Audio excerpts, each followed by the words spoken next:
My name is Dr. Twyla Baker. I am the president of Nuita Hidatsa Sahnish College on Fort Berthold Indian Reservation. It's the tribally chartered college of the MHA Nation.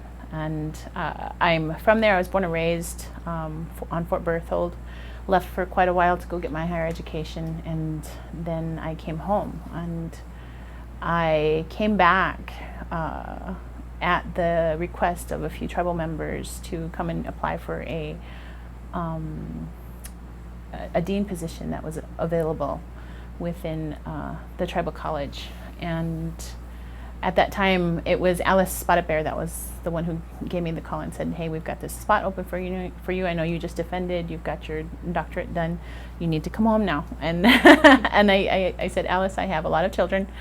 I can't." At that time, the oil boom was going full bore, and housing was at a premium. And I said, "Alice, I can't come home unless there's housing that's not a FEMA trailer."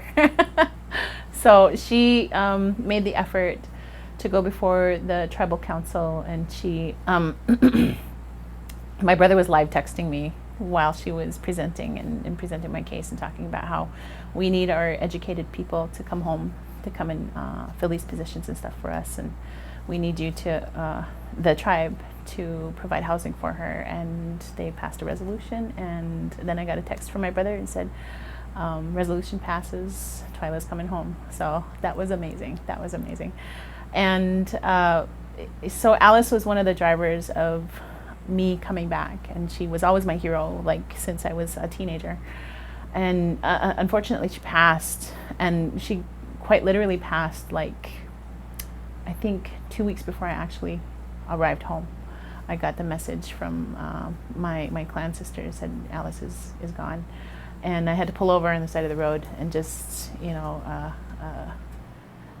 because I was so shocked, just be in the moment for a little bit. And because honestly, that type of thing, that always kind of feels like it's like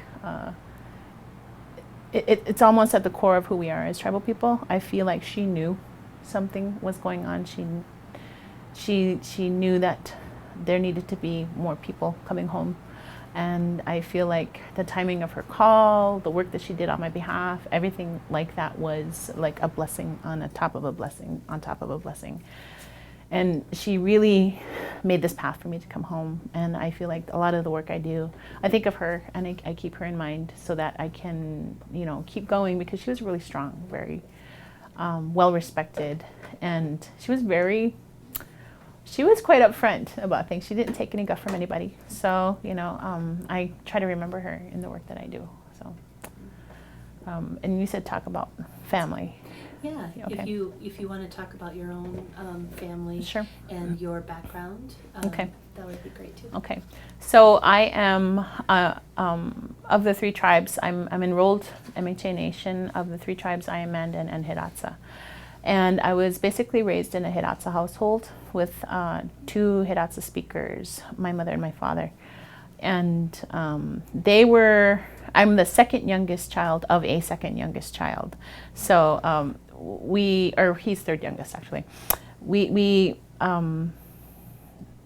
I think myself and my brothers were raised a little bit differently, almost like a generation back from the generation that I grew up with, because my parents were older when they had me.